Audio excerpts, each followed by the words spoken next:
Tila may peking testigo umano sa kasong kinakaharap ni dating Pangulong Rodrigo Duterte sa International Criminal Court ayon kay Vice President Sara Duterte. Saksi si Marisol Abduraman.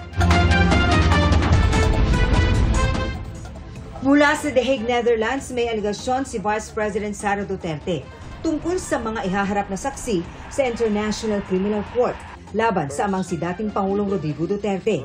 Sabi ng bise, tila meron daw kasama dito mga peking witness. Ang kanyang basehan, ang nabasa umano niyang affidavit ni Michael Murillo alias Rene, ang testigong iniharap sa Senado ni Senador Risa Hontiveros. Para din noon si Pastor Apollo Kibuloy at ang mag-amang Duterte. Pero kalaunan ay binawi ang kanyang mga sinabi sa pamamagitan ng isang video. Nabasa ko na yung affidavit niya bago pa man siya lumabas publicly, no?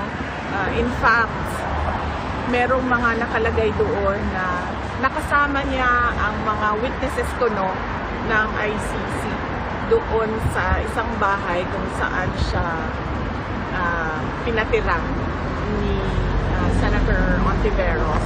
Sinabihan ko din ng lawyer ni President Duterte no, na meron nga ganun na statement yung witness against Pastor Kibuloy na ngayon ay nagsasabi na hindi totoo yung mga sinabi niya.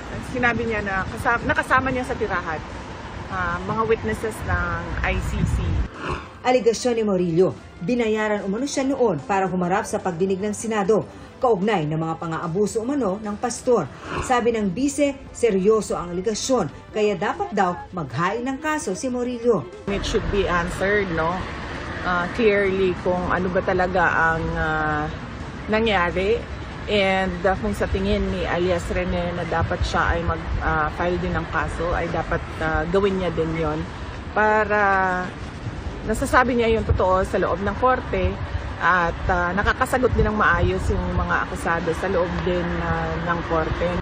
Sa isang pahayag, sinabi ni Hontiveros na pinaninindigan niya ang kanyang mga sinabing kasinungalingan ang mga sinabi ng Murillo sa video.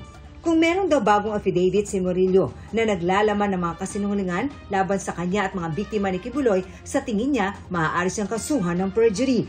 Gusto rin malaman ni Hontiveros kung paano nakuha ni VP Sara ang salaysay ni Murillo bago pa ilabas ang kanyang video na tinawag niyang fake news. Para sa GMA Integrated News, Marisol Abduraman ang inyong saksi.